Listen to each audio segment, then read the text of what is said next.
Alright, the holidays are rolling, so happy holidays, whatever you're celebrating.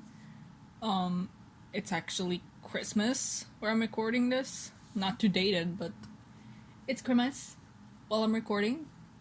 And by the time this is up, it'll be closer to New Year. So that's a thing, the year is coming to an end, but so is the miniseries Bad Guys. Except, unlike the year Bad Guys is actually good, even though it's about bad guys. It's good things about bad guys. The year, just bad things. But not gonna go on about that. I mean, hey, I'm still making stuff, so, hopefully people are keeping themselves entertained and safe during, this stuff. But anyway, gonna move on. This is probably my favorite cover out of the ones available for this issue. Like, yeah, the big 4-issue connecting one is pretty cool, but this is my favorite. Like, it's nice that we're getting the final piece to the connecting covers, but this is my favorite one because, well, plenty of reasons. Like, the bad guys are framed in such a usually heroic way. Like, they're showing off their powers, and Ruff, especially with his speed powers that we normally associate with Sonic in this series, and Eggman and his army are looming over them and everything, much like he would with the heroes of the comic. And yet none of these characters are heroes, but it doesn't stop us from rooting for them. Plus, my other favorite thing about this cover is how all the bad guys, along with Starline, like Eggman included, are forming one big star with their powers and their silhouettes, and I like star motifs, and I like these characters, surprisingly all of them, yes, even Zavok now. Probably gonna get into that later. But yeah, I really like this cover. Moving along to the issue itself, Starline's, of course, back where we left him, aka in big trouble. Though I'm surprised we weren't greeted to another image of Mimic still holding the knife to his neck. I guess he decided to be nice enough and move it along. I mean, can't exactly escape here. Probably not just yet. Starline actually manages to get the Tricor from his back, or is it Tricor? Probably Tricor. We saw last issue. If you need a reminder, it was just in his pocket and he manages to get it. And I actually forgot the Tricor hasn't been field tested yet. I kind of got mixed up with the main issues, like, not the miniseries, but the main issues of the comic where he's already been using it in fights, like against, well, spoilers, but Shadow and Sonic, and maybe more people in the future. We haven't seen the next issue of that yet, but yeah, that's right. He's using it for a fight for the very first time. He's only used it for basic testing in his base before, when he was checking if it's working, but he hasn't actually fought with it yet until now. And he can go toe to toe with Tumble now, and probably with stronger people too.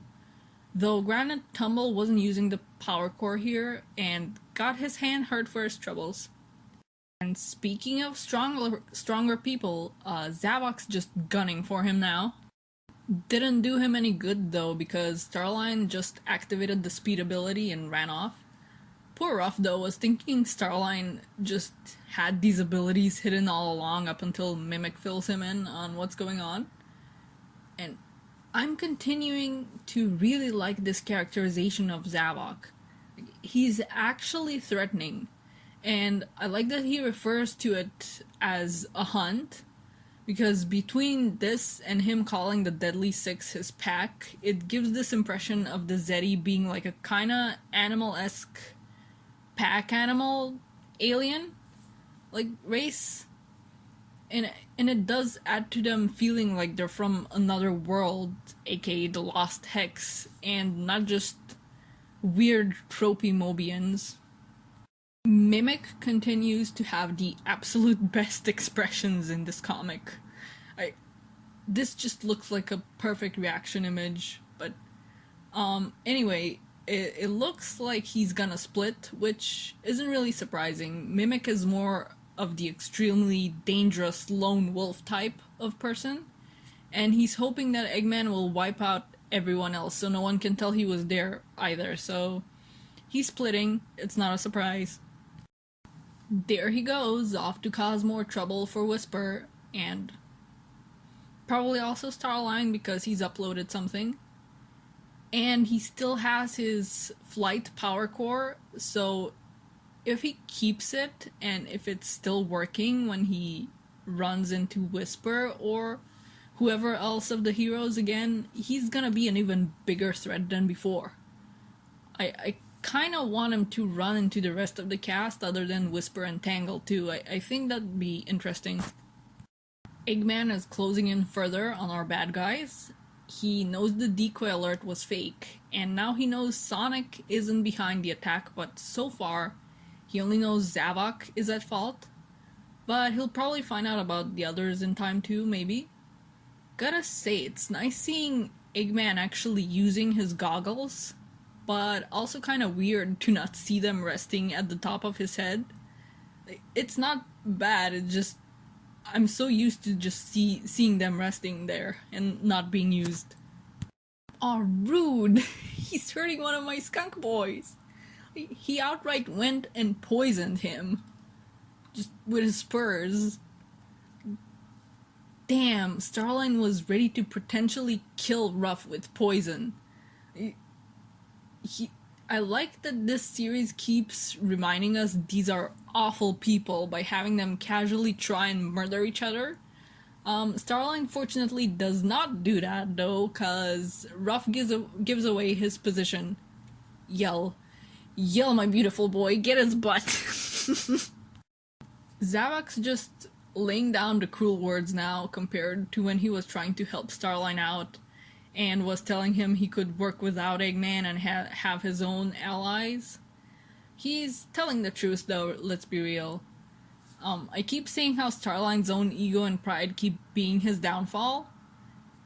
And Zavok's pretty much saying that as well. I also really love this characterization of Zavok. I've mentioned before, like, with the tidbit of him noting how Starline wanting to get rid of everyone was needlessly cruel, we really get a sense of how he appreciates having people as a team and not just because they work under him. I still can't believe these comics made me like Zavok. Like, I was just sitting here, minding my own business, and not liking Lost World, or Dezzetti, or, you know, Zavok being shoved in every game after Lost World. And then Ian Flynn comes along with his writing and punches me in the face with this good Zavok characterization, and now I like the guy. He probably won't be written as well if he pops up in a game again. So, I don't know. I probably won't like him in the game still if they keep going as they have been. But in the comics, another story entirely. I like the guy. Man, we even have one of my favorite, like, tense moment tropes here, where a person is hiding just above the one looking for them. Sometimes it's just another person, sometimes it's a monster, and in Zavok's case, I think it's both. Starline makes his escape, of course, and Zavok continues with the insults. Once upon a time, maybe being told he's exactly like Eggman would have been high praise for Starline, but he's since become disillusioned with Eggman. There we go. We have a nice full page of Starline's inner monologue here, which I love about comics. We get into the character's head without feeling odd or off-putting, as we're essentially listening to their thoughts. And there we have it, straight from the platypus's mind. At this point, being compared to Eggman is an insult, especially in the way that Zavok did, where he listed off his failures and flaws. And it's still so odd seeing a bad guy, especially Starline, speeding around just like Sonic does. Oh, I was actually wondering how Tumble would react to what happened to Ruff. We do know these two care about each other, even if they do get competitive about who beats more people, or in the miniseries' case, robots. Tumble is rightfully angry, and I kind of wish that he did manage to land at least one hit on Starline. Here too, at the end of the day, they're just two brothers, which I like. The type of grunt, like grunt for hire characters that they are usually focused on one-upping each other, so it's always nice to see ones that do actually care for one another. I think like the Babylon Rogues as well that I mentioned, though they're not grunt type characters. And like Ruff isn't insulting Tumble for failing or anything like that. Meanwhile, Starline, fortunately, or unfortunately, depending on how you look at it, catches Mimic's earlier attempts at sabotage and reverses some of the damage done. Though I wonder if any of this is also involved, if it involves getting Mimic back on what was essentially Eggman's hit list. Zavok was rude and showed off some of his own flaws. Namely, he got so frustrated and angry at Starline slipping away from everyone's grasps that he went and insulted the Skunk Bros just enough that they're deciding to strike out on their own again. And they have one more cute sibling moment at the end. Eggman, meanwhile, makes it known that he knows Zavok is at the base, and Zavok also still wants to track down his old team, so we'll see how that goes down the line. Eggman thinks he can just destroy the base with Zavok in it and rebuild later, because he'd rather stay out of reach of Zavok's powers. But Zavok's pretty quick to demonstrate that he's in control of the base now, and he can use Eggman's own weapons against him. Case in point, Eggman stuff shooting his stuff, but not in the way he planned, and Mimic setting off being his conniving self, and it looks like he stole Starline's truck on top of that. As we saw already, Ruff and Tumble are striking out too. They got out just in time and are having one last rhyme. Starline's gotten out too, looking none too happy about what just transpired. Probably still mulling over the things Zavok said too. Some really well drawn explosions here as Eggman takes down the base. And as he does so, Zavok activates his power core, and he mostly relied on his own strength the whole time that everyone was chasing Starline around, so his own power core isn't out of power, unlike with the Skunk Bros and maybe Mimic. I don't think Mimic used his too much either, so maybe he's still got some juice in it. Eggman has outright leveled the whole place to the ground. There's literally like maybe one wall left standing of the entire base. Zavok makes it out though, probably because he pushed the power core so far that the thing outright shatters. And even so, it seems like he just barely survived. He can't even really walk on his own right now, so he got one of Eggman's robots to help him. And we'll see where things go from here and how he'll manage to find the Deadly Six now that they're all scattered around, and I'm pretty sure he didn't even find any information on where they might be.